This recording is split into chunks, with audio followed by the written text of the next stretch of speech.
Good morning. I am lawyer Fabio Lo Scerbo, and this is a new episode of the podcast Immigration Law.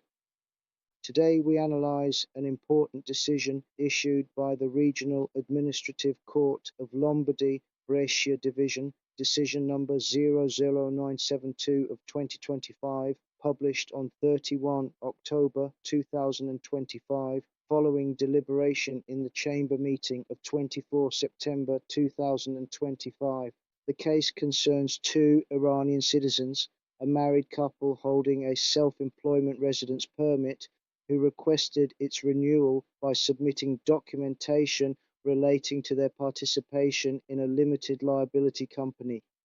However, the company was inactive and had recorded losses for several financial years. The police headquarters of Brescia therefore rejected both applications, considering that the applicants had failed to demonstrate the economic capacity required by law.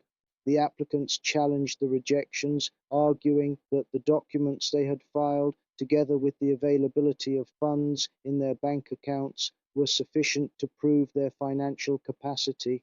During the judicial proceedings, they also submitted additional documents, including bank statements and further records.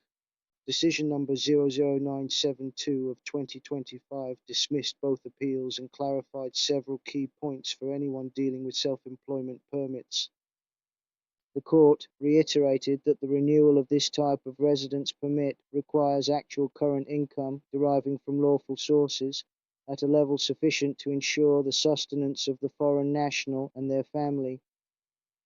Mere participation in a company is not enough, especially when that company is inactive or operating at a loss, and a non-productive asset, such as a residential property, cannot substitute proof of income.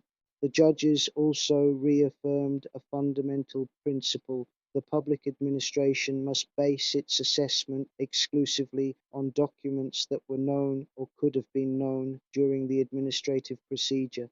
Documents produced only in court, even if they existed before the rejection, cannot be used to challenge the lawfulness of a decision that was properly motivated at the time it was adopted. This avoids any form of implicit restoration of terms not provided for by law. Another relevant point concerns the preliminary notice of rejection. The police headquarters issued one preliminary notice to which the applicants responded.